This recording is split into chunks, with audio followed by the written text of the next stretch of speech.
Hello, and welcome to Wisdom on Wednesday. Thank you for joining us. If you have been following along with us for this series of virtues and the habits that form them, we have talked about hope, faith, charity, prudence, justice, and today we are talking about fortitude. And if you've been around a while, you've probably heard Jeff use the term grit, and he talked about that's what our students have. In this model, they have grit.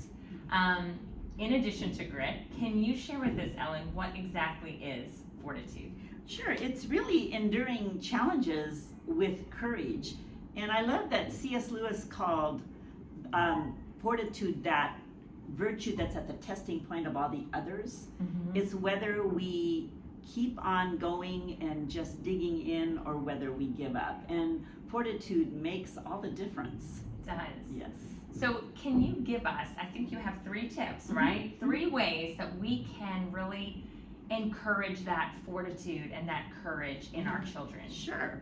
So one of the things, and I think we can see this in our school days, in their sports activities, in their music, is that we expect them to practice what is difficult. Mm-hmm. That they're willing to always be working on things that may feel challenging or a little bit harder than they feel comfortable with.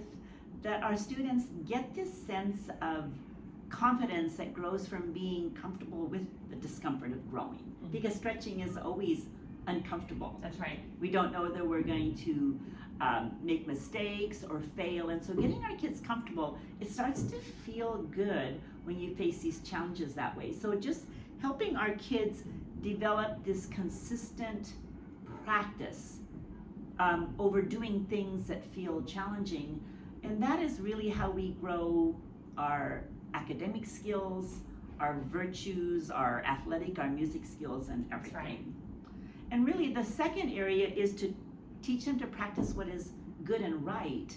I think it takes fortitude or courage to resist temptation, to stand up when maybe our peers are making decisions that we're uncomfortable with, to really just defend what is good and to walk away from what's not. That takes a lot of fortitude.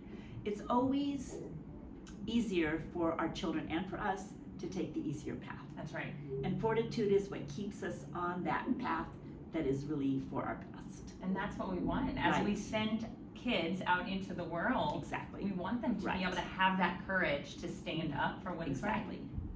And when we think of courage, it's not just this reckless force. It's a reasoned effort. It's that we're learning how to act courageously and not react.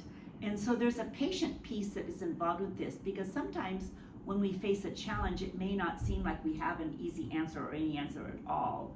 And we have to be patient and trusting that the Lord is going to show us the way, that our efforts will pay off. And so it's reasoned courage. It's marked with a patient approach, because that's our journey of life. That's right. That we endure with patience all the challenges that God has for us. Yes. I love that. So I like that. Practice what is difficult, practice what is good and right, and practice a patient courage. So what stands in the way of these things? So we can try to model this for our children and instill this into their hearts, but what is the true thing that stands in the way here? It's a short word. It's called fear. Fear of disappointing others, fear of what others think, that self-consciousness, like, what if I do this and what are people going to think? Fear of failure, fear of mistakes. Fear is really the root issue that holds kids back.